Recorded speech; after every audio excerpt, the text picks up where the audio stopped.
Friend,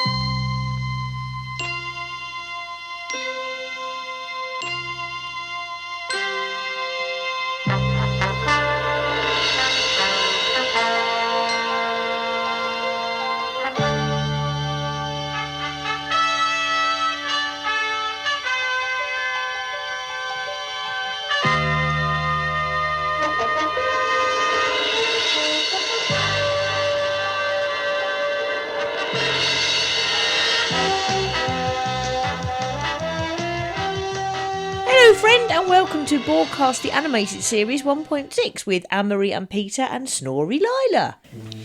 Hello! I'm not the snory one. No. For a change. Today we are covering the Lorelei signal. Now, Lorelei is a German folk tale similar to the sirens of Greek legend, hence you're remembering Ulysses' episode last time.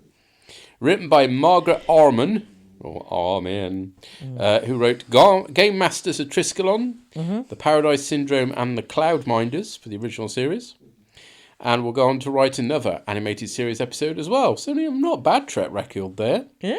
She also wrote An Ironside, $6 Million Man, A Bionic Woman, A Wonder Woman, to name a few.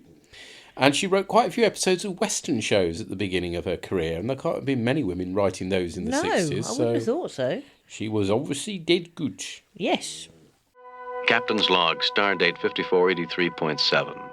The Enterprise is en route through an unfamiliar sector of space, where a series of Earth Federation ships have disappeared mysteriously during the last 150 years. Recent joint discussions with the Klingon and Romulan empires have revealed that a starship has disappeared in this sector precisely every 27.346 star years. So, you start with the captain's log, and the Enterprise is en route through unfamiliar space to an area where starships have been disappearing over the last 150 years. Collaboration with Romulans and Klingons shows that a starship disappears every 27.346 star years. Yes. And then you have a countdown, and it's like you've got 20 seconds, presumably until they're one, but I just immediately got earworm with 20 seconds to comply. And then bang on cue, over subspace radio, they hear a signal, which Uhura describes as more like music than a message, but it's not really either, to be honest. It's annoying. I would turn it off if that was me. Is there a reason why they don't actually turn it off at any point? I don't know, and presumably it's being broadcast around the ship as well, so yeah, it is a bit odd that Uhura doesn't just press mute, really. Yeah, it just seemed to me a rather obvious solution that they don't even seem to mention. Like, if they mentioned it and it was like, oh, I can't turn the signal off, it's coming. Yes, that would make more sense. Yes. Yeah, because otherwise you sit there going, turn it off, don't you? Anyway, and they're being probed, and it seems to be coming from the Taurian system, and it seems to be calling them, and it's described as a summons, but Uhura's like, no. They're then on warp 7 to the Taurian system. And then Uhura goes down to Nurse Chapel and says, calls Nurse Chapel up the bridge, I think it is, and says, I want you to observe the men. And then Spock says he hears a Vulcan marriage drum. Yeah. Did we have a marriage drum in a Yes, block time? there was, drumming going on, also jingling of bells as well. But, I remember more jingling of bells. Yeah, the jingling of bells, I suspect, may have felt too Christmassy, I don't know. But anyway, if they didn't go down the jingly bells, they went with the banger drum. Okay, fair enough. But why does this call Spock? He doesn't experience, if he's not in the right, cycle or whatever it is. Yeah, that's a good question. That's a good question.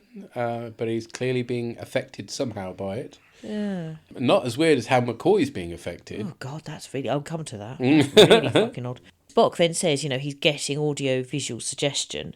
The women don't see anything. And Kirk's like, you're not seeing anything. Sensibly, he says, take some readings and call to McCoy to the bridge. But McCoy just says, like magnolias in blossom, and then doesn't move. Yeah. What the fuck? The men are seeing images. I mean, Kirk sees an image of a woman, as does Scotty, but for some reason McCoy's getting images of flowers, because that's what turns him on. Yeah. It's drums for Spock and flowers for McCoy. I mean, I've heard of bestiality. What do you even call it when you're sexually attracted to flowers? Florality? I don't know. I don't know. just really strange. It was supposed to be Sulu that was into the plants. Not And I don't think he was into plants that way, was he? And then you have pictures of the crew's derpy faces while they're enjoying these visions, but Sulu's derpy face in particular is really quite special. And then they are on a world where there was once a vast civilization. And then Spock is taking readings, and Uhura's readings are not matching Spock's, and she's pointing this out to Chapel. He's getting it wrong. So the away team beams down, which wasn't sensible. Spock urges caution. He says, look, based on the strength of our urgency, we should try taking a step back. And Kerr's like, no, it's all right, let's just go in. It's like, what an idiot. You're leading with his dick as usual. Yeah. Lieutenant Carver, by the way, is our red shirt for the episode. I was going to say, he doesn't get fucking names. The women appear, and they're like, oh, Kirk, Spock, McCoy, and they don't... They don't mention the poor soul. He's there! Bloody hell. For all you know, I just come in, number 6! As it happens, in the animated series, it would appear that red shirts don't die automatically, though, so he's okay. Yeah, so should we call him Guy then? Yes, Guy Fleegman. Yeah. All the women are blonde and look like She-Ra. Well, except they're white, not blonde. That's white hair. That's a bit... Yeah, but it's... peroxide blonde, I suppose. Yeah. But yeah. And they all look like She-Ra. Somebody had a type, didn't they? Mr. Filmation. You know how you got off, Guy. Oh, dear. And then they operate the thing that shows them the picture of the Enterprise with tonal controls. They sing at it a particular way. Fair enough. Oh, it's called something really stupid. Octawad or something like that. Octawad, yes. It's like, oh, really? You couldn't come up with a better name for what is basically a big screen TV. Yeah. And then you have the captain lying on a bed, and he's sort of slow drawling, and he's like captain's log, and he's like he's forgetting the date, and then he starts stumbling, must, and he can't remember anything, and then he says, "Oh, the women radiate delight." At which point Spock falls over. Now, why does he fall over first than the others do? Because he's stronger as a Vulcan. Yeah, and I know the drums have really got to him, haven't they? Apparently. And so they're taken to the slumber chamber. Yes, no, not the slumber chamber. There's a great line from McCoy. First time I ever admired a body function. I mean, wow. There's a line. Admittedly, I've admired a few dumps I've had before now. But, you know. There have been emotional moments. Why are you looking at me like that? It's true? Have you never had a really satisfying poo? Most of mine are painful. Oh, a boo. As opposed to a poo. Anyway, I've got a line here, which means you take over. Well, yeah, I mean, you missed out Scotty's singing, which kind of surprises me. I think I just didn't know what to put, because I'm just like, what the fuck is this? It's awful. It's very over the engine, although wrong nation, of course. Presumably he's singing in Gaelic. I don't know any Gaelic, so I would be surprised if they wouldn't be surprised if they made it up. I don't know. It's just terrible, really bad. And then when the women are entertaining the men, they're doing so by juggling crystals rather than their body parts. So future Stringfellows is a bit tame, I think it's fair to say. Oh, and they're told that the men occupy another compound, and Kirk says, that makes sense. You think, no, it fucking doesn't. In what universe does that make sense, you idiots? What he's actually thinking is, woohoo! Anyway, McCoy and Spock put their heads around Kirk's door, and they're wrinkled and old, with fetching headbands. As is Kirk, who has been sleeping in a massive canopy bed. That must have been some night with the women's, I think. Did they all take turns, do you think? Oh, no wonder they're all looking wrinkly and tired. That was my assumption initially, forgetting it was a children's cartoon, and that's not how this is going to work, is it? Anyway, Chapel has been getting the female science teams to run scans. Shame we don't see him doing it, but never mind. Their findings are read out by the ship's computer in Nichelle Nichols' voice again. Apparently the planet weakens men to the point of death. Is that the planet or the women? We're not sure, but anyway. Uhura contacts Security Officer Davison, who's also clearly voiced by Nichols, so she's talking to herself. They desperately need another woman to provide voices for this one, don't they? Yeah. Although, I mean, to be honest, they desperately needed just another person in others, where bloody Duan's been doing so many of them. Yeah. Uhura takes command, hurrah! Yay! And orders female security teams to stop the men beaming down. Go, Uhura! Yeah. Sadly, when she announces this, we get a dramatic musical sting, like a drum roll, which indicates just how unusual this is. Something which should have happened ages ago in the original series, but yeah. In what must be a script glitch, we get Kirk talking about them having to return to their duties, But She-Ra addresses Spock and says they can't leave. It's like, who are you talking to here? What's going on? The men are obstructed, which means they are chucked across the room, which is an interesting definition of obstruct, but anyway, not hardly getting in the way.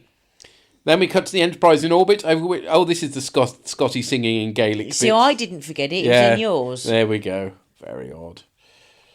Uhura takes control of the ship, which Scotty says is sort of full of her. And he looks well derpy too. I do think that's kind of sweet, though, in a way. Sort of like, look, there's part of him who is aware. Is this where the love affair starts? But it's almost like he's aware that he's being a bit of a twat. And he's like, Tar? You know, it's sort of there's part of him that's registering that this is a good idea. McCoy doses the away team with a stimulant called cortropine, which will be referenced in Disco, apparently. Spock magnetically jimmies the lock on their quarters, and they make a run for it, hiding in a massive urn. Yeah, nobody ever explains what the fuck it's for. Why is there this fuck-off massive urn outside? Yeah. And all the women just can't find them. And literally They're it's like right in front of the urn. Four of them surrounding the urn, but with their backs to it. It's just the men can't possibly be in there. Oh, no. It's just like, have you not come across the concept of hide and seek? Yeah, they're not the smartest tools in the kit, are they? But never mind. Spock spots that their headbands stop glowing when the women's aren't around, figuring out this is how they're being drained rather than... Oh, yeah, they weren't going to go down that route, were they? No.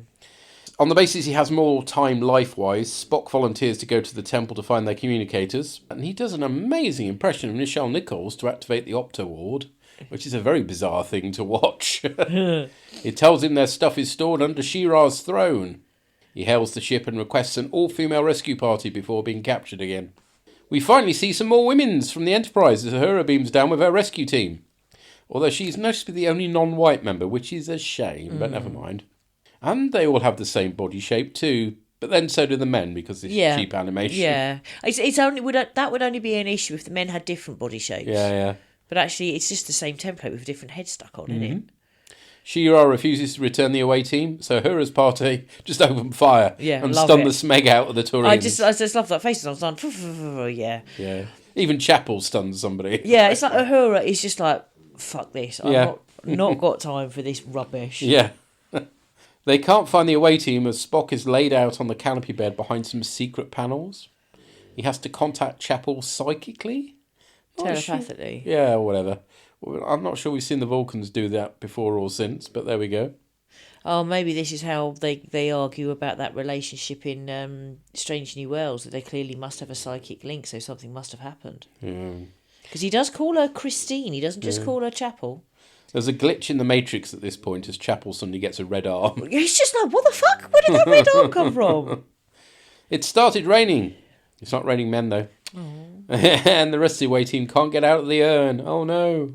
It's just so fucking stupid. It's just so silly. Spock orders all ship's energy channeled to the shields to block the women's draining power.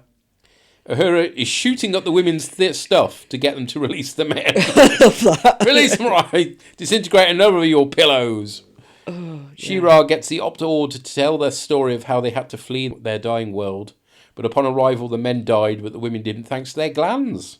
Not often women can celebrate their glands, but there you go. It's a win. Yeah. I think you celebrate my mammary glands quite often, though.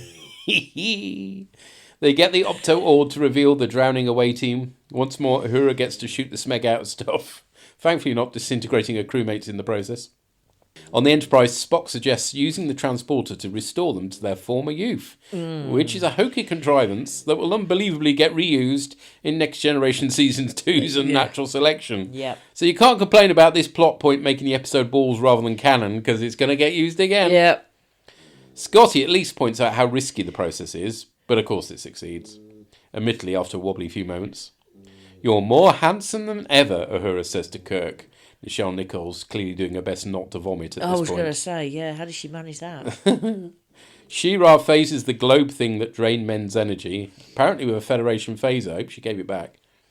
The women's are going to be transferred to another planet that will enable them to function as normal, presumably by a second contact mission, or whatever this era's version of a Cali class is. Yeah.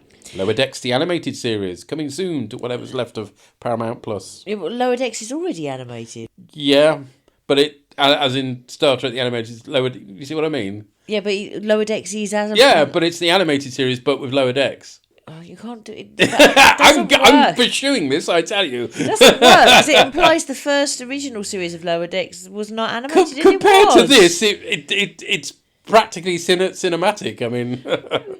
Yeah, but what I like about here is that what their women are looking forward to is a life of learning. They're not immediately, oh yes, we can have husbands and get married. Yes. Do you know what I mean? Which you and cook for them. Yeah, or any of that bollocks, which I think in the original series you may well have got. Maybe it was 10 years earlier. Yeah, but even so, I just love the idea that what they're looking forward to is learning. It's like brilliant. And it's also nice that Uhura gets to be in the last scene for a change, and it isn't a crappy, jokey ending. No. So, you know, that makes it stand out as well. So, cannon or balls? Rock on, Tommy, you'll do for me. I mean, there are some problems. Just a few. Why would the women not be affected by the Lorelei signal? Are all the men and women on the Enterprise straight? Apparently. Seems unlikely, though, given Sulu is canonically gay, at least in the JJ version. Yeah. He should have seen Visions of Men. That would have been... Yeah. You're not going to get that in Kiddies cartoon in 1970s, are you? But anyway. Well, the only thing I can think... Well, if they're talking about the glands thing, then maybe it's... Because you don't see what it is that Sulu sees. So maybe men who are biologically men are affected because of something to do... Because, I mean, glands produce hormones, so it's got to be something to do with male hormones versus female hormones. So it's not about whether or not you're heterosexual or homosexual necessarily. I mean, given that I suppose, if Sulu had gone down, he'd have looked at the woman and gone... Oh. So to speak. Yeah, but if he had beamed down... Literally all he does in this episode is look derpy. Yeah, but if he had beamed down, arguably, he'd have just gone, oh, and been really disappointed. Yeah, that would have been a great scene. You would. So I don't think it's about being straight. From what they say in this episode, it's actually about... And again, they sidestep the whole sex thing anyway, because it isn't actually sex, but it's... No, it's flowers if you're fucking McCoy. That too. Fucking hell. Yeah, but...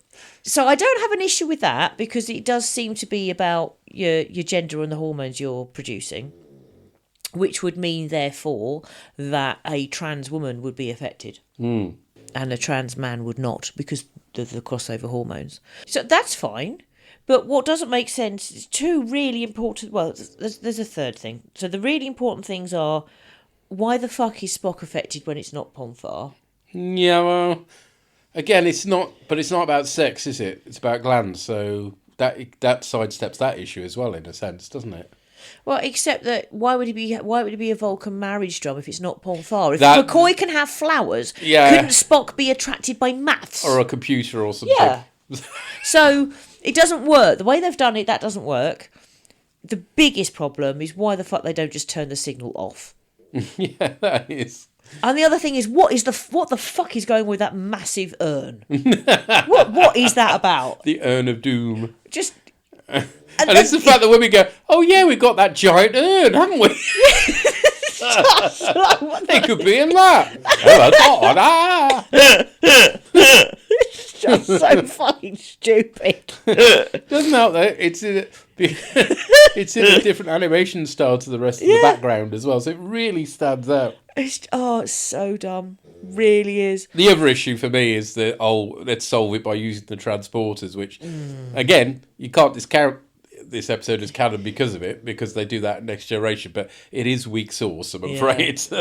Well, there are things to like in it, particularly well, there we go. Uhura and Chapel saving the day along with their female colleagues, brilliant.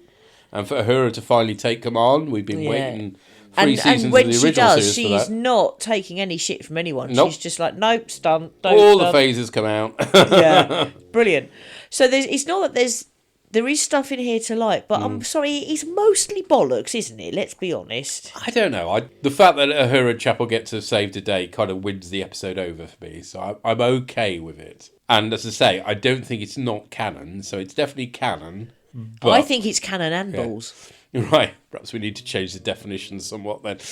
But it's canon, but weak sauce canon, maybe. It's stupid. Stupid canon? It's canon with a square aperture. It's a stupid canon. I think the thing is, when you're asking whether or not it's canon, you're saying, does it fit? Fit, yes. Well, yes, it does fit, but it's bollocks. Yes, okay. Well, that's a bit strong. It's come on, what is with the fucking urn?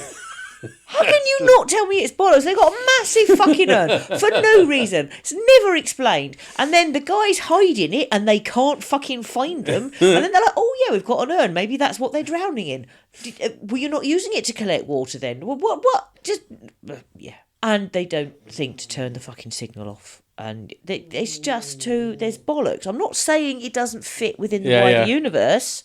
And it's not awful, it's not all negative, and it's a real shame that Uhura taking command happens in an episode that's so stupid. But it's really, really stupid. Stupid canon. It's canon in the way that Spock's brain is canon. Yes, that's fair, and I suspect we will find a few episodes like that. So Spock's brain canon then is the definition. That'll work. Yeah. Now, Memory Alpha had a thing where it was supposed to be similar to Voyager Season 3's episode Favourite Son. And because I had a bit of time on my hands... Oh, dear. Yes, I watched it. Oh, you idiot.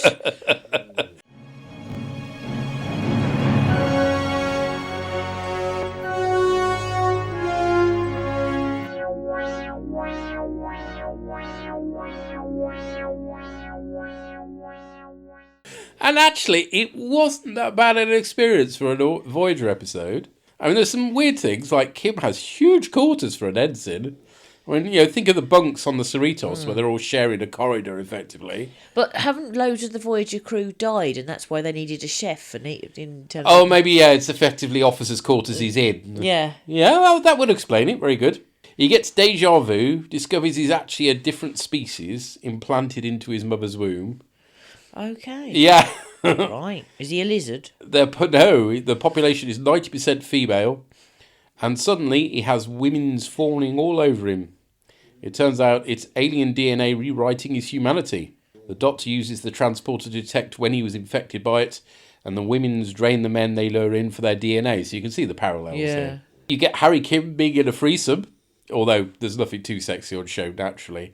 I mean, the most exciting moment is where he ties up one woman and brains another with a vase, as you do. I mean, not great technique there, Harry, but never mind. But it does at least make him seem vaguely interesting, this episode. I mean, they had to go pretty extreme, but they managed this. But then, of course, the Voyager reset kicks in. He's not actually from this species. Surprise, surprise. You get I forgot how often Voyager does this. You get loads of reused models from Next Generation and Deep Space Nine, and they're just barely disguised. They've just got a different paint scheme. On the upside, there's a non-speaking role for Pat Tormund, though, who kicks some ass, as usual. And it finishes with Harry telling Neelix about the siren myth. So that plus the drained males is our connection. But yeah, and the transporter, if the transporter fixes him. It's involved. It's a lot. It's more subtle than the way it's used here in Unnatural Selection, at least. So yeah, it's actually quite a good episode of Voyager, which is a shocker. Okay, you didn't rewatch the Unnatural Selection then for next? No, I remember that one pretty well because it's pants. So that's Pulaski, isn't it? It is Pulaski with awful makeup on for that. Yeah, it's dire, and her having to go at Data every 5 minutes, which was just annoying. Is that the one where she calls him Data and then? It might be, I don't know, but anyway, it was boring. I seem to remember, and the solution is rubbish. So yeah. I what still a can't pile quite of believe pants. you watched an episode of Voyager. Well, I had to see what the parallels were. So you could have read about them. I would have. Actually, Memory Alpha wasn't very helpful in that. It just said it has parallels with, but it didn't say what the parallels were. So I had to look into it because I'm dedicated. Plus, I had time on my hands. Yeah, but you could have read a book in the time, or read some of a book. I watched an episode of Voyager I quite liked, so poo to you. Fair enough. I mean, it helped that Neelix was barely in it, so... Yeah, I just... Whenever I think, oh yeah, maybe I'll try watching Voyager, I just want to kill people. It makes me... I would recommend this episode if you next time 10 years' time you get that urge, watch this episode. No, I don't. But you won't end up wanting to kill people, I can guarantee it. Are you sure? Because I don't... Well... You'll watch it and go, yeah, that's all right. That would be your impression, I suspect. Yeah, no. I mean, if Chakotay features at all... Barely. Yeah, barely but he's in in it, so yeah. So then you've Neelix. Tom Paris is a bit of an arse. He's actually quite nice in this. He's very supportive. And there's a bit at the end where, I mean, it's very... Is Kess in it? It's barely again. It's really clumsily done, but there's a scene where Kim says that he's trying to model himself after Paris, and Paris says, well, actually, I'm trying to model myself after you because you've done rather better than I have. Yeah. So that was quite nice, but again, not well handled, really. But yeah, if you've got an urge to watch an episode of Voyager, I suggest that one. No. Hey, Alice is watching the whole thing from the beginning, so... The thing is, those characters that annoy me, they really, really annoy me. It's like, the equivalent I can think is, you know how if there's a certain food that you really don't like the taste of, and someone can cook a dinner and it's got that in it, and the whole thing's ruined for you because all you can taste is the horrible flavour you really don't like. You're saying Voyager is Star Trek's Marmite? Well, no, because it's more that I think most people have something that they really don't like in terms of... for like half the population, it's Marmite, isn't it? Yeah, but you could like Marmite and then not like something else. But that's what it is. It ruins the whole dish, if that makes sense. So the characters that I really don't like in Voyager... I'm pretty sure that most dishes would be ruined if you put Marmite. I like Marmite, by the way, but if you stick it in fish and chips, it's going to be gross, isn't it? Yeah, but then nobody... Is there... Well, you don't like mushrooms, do you? Not greatly. But you really don't like the texture. So if somebody made you a spaghetti bolognese... I mean, I know you're... I would pick the mushrooms out. Yeah, but imagine you couldn't. Wouldn't the fact that there were mushrooms in it ruin the experience of a bolognese for you? Make it slightly tiresome, yes, I'd just pick it out, though. Anyway, shall we find out what people thought, not of Voyager, necessarily, but of this episode of the animated series? And we hear from the Llama God.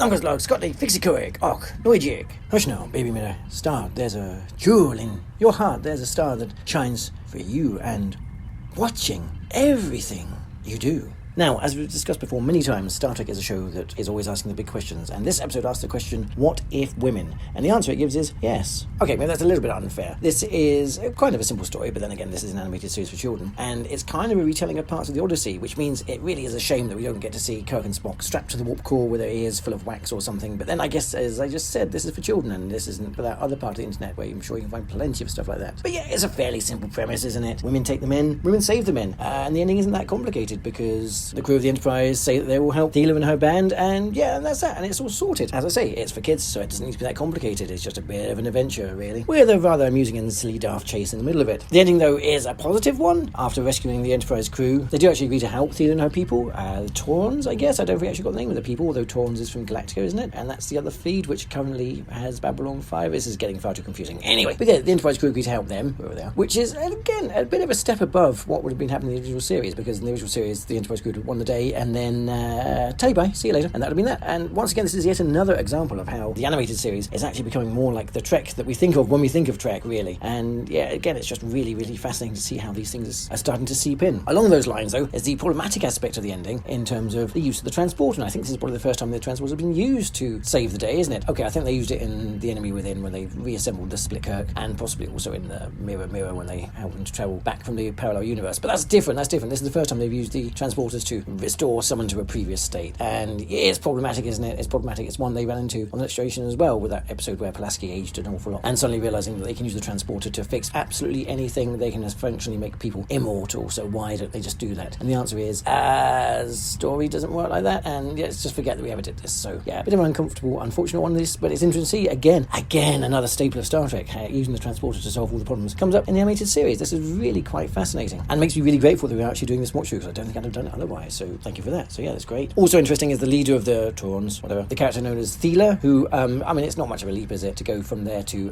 another character animated by Filmation called Tela. I mean, I know they're not exactly the same, but you look at the model, the general design of the face, the hairband thing that she's wearing, it's a very short journey from Thela to Tela. So it's interesting to see how the output of the animation studio influenced a toy line in the next decade. So yeah, that's a bit of an odd one again, but also interesting. But in general, yeah, this is a fairly simple story, but as with a lot of the animated series episodes, it just generally probably rocks along at a decent pace, so you're never actually bored, and it's not disappointing. Although there is that weird bit in the middle where Scotty's just sort of singing, and that was a bit slow and odd. But yeah, let's overlook that because it is balanced out by that chase with the funky jazz music, so I kind of enjoyed that bit a lot. So yeah, I'm going to give it a pass anyway. So the question then, is this canon or is it balls? Well, I'm going to say it's canon, because basically in this episode, Uhura kicks ass. The male crew become unable to function, so Uhura just basically takes charge and solves the problem, and she solves the problems a hell of a lot quicker than any of them managed to do in the original series. So why isn't Uhura captain by the time of the movies? I mean, we all know the answer to that. There's two answers to that, really. But yeah, she should have been captain a lot sooner than she actually was, if she ever was. So yeah, that's really great to see, and this is why I like this episode to be canon rather than not canon. So yeah, this is absolutely canon. And also, that means the funky chase music is also canon, so yeah, I'd like some of that, please. Thank you very much. So as ever, we're looking forward to finding out what everyone else made of these. I hope that someone somewhere is able to come up with a solution to all other problems sometime soon, and no, the answer to that isn't AI. And until next time, woo!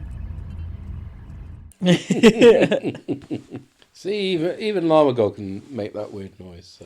Yeah, I like the funky chase music. That was cool. Yeah, that was cool. I think they were Taurians, but I don't think they're called that on the screen. I think that's a memory alpha thing, but it makes sense. It was called... It's the Taurian system they're in, yeah. So it makes sense. Yeah, and at least they make their transporter solutions seem like it's risky in this, which I don't remember them doing in Natural Selection, to be honest. So this does it better next generation. Wow. And yeah, She-Ra, Tila, they all look the same as well as sound the same to me. So we've got these models, let's use them. Yeah. Next up, we hear from the Pie Man. Hello Orgs, Purry here to talk about the Lorelei signal. Now, I actually remember this one. This is one that stands out quite clearly. And I think it is because it's the one where Uhura gets to take command of the ship. And, just a general kick-ass. I mean, I do like her strategy to get the crew back is basically to beam down to their planet, keep phasering their stuff until they behave themselves. I mean, it worked. And with her whole female security crew, obviously only, her and Chapel are voiced, if I remember rightly. But, I quite like the concept of, I'm surprised they didn't do some comparison with Sirens, actually. But the idea that, yes, there was a signal that dragged men and that ships have disappeared there, from all different empires randomly, but at this very precise interval. I thought all that actually worked quite well as a kind of good wee mystery. And then, of course, the men beam down only to find out it's some pretty ladies who will drain your strength, make you old. They use the transporter to de-age them, which I thought was interesting because we saw that happen there was a TNG episode where they did that to Pulaski. And yes, it's something that Transporter's done before. It is that thing of technically the Transporter is an immortality machine, and Star Trek does often completely ignore that. That's what they use at the end. And our peril is basically, will the Transporter kill them or cure them? And the other one is, will they drown because they accidentally climbed into a giant pot to hide? So they got not much in peril, but there was a lot of padding in this, particularly the one where they pad out nearly a minute to probably about a minute and a half of footage of just the Enterprise very slowly crossing the screen while Scotty sings a song. That stuff you could tell that, yes, the episode had come in very light and they needed a very cheap way to fill, so existing animated sequence plus singing, right, that'll do. Bang that one out.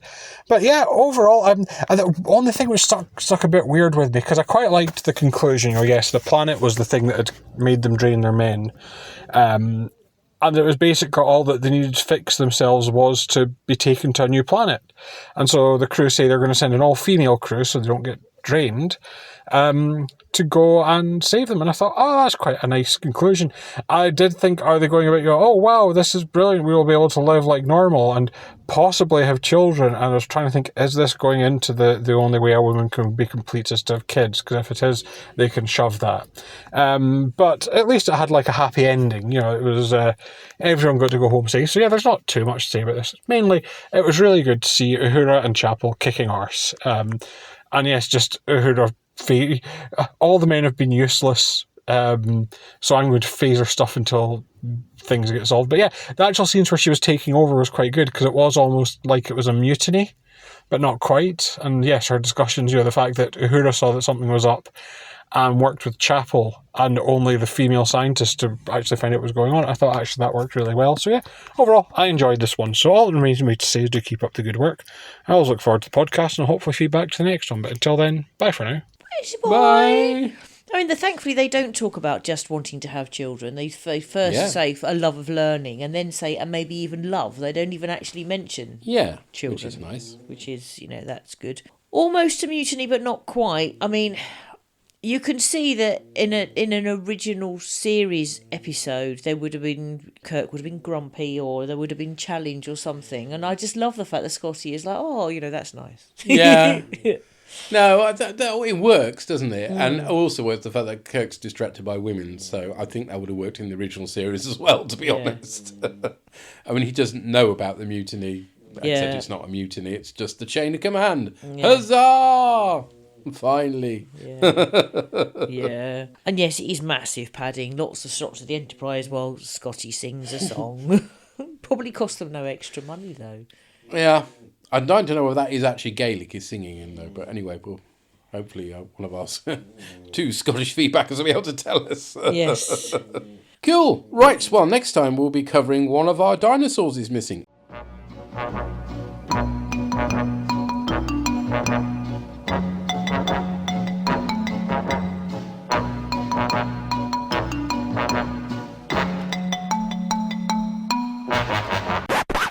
No, wait, it's one of our planets is missing. Oh, okay. Probably be slightly less racist. Yes. Hopefully a lot less racist. Yeah. I mean, if it was the original series, it'd be slightly less. The animated series, hopefully a lot less. Yeah.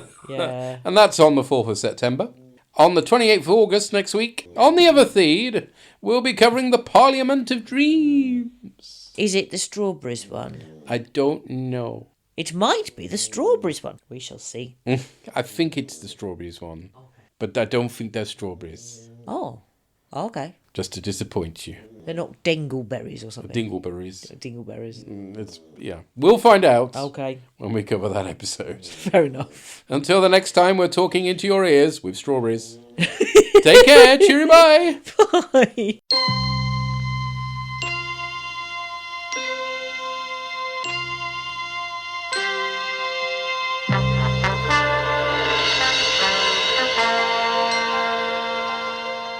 Theme for Star Trek the Animated Series was written by Ray Ellis and Norm Prescott. Any music used in this podcast is for illustrative purposes only, and no copyright infringement is intended. Find our website at borgcast.libsyn.com. We have a Facebook group which you're welcome to join. Send emails or MP3s to borgcast@gmail.com. Find us on Blue Sky at broadcastammo.bsky.social and revorg.bsky.social.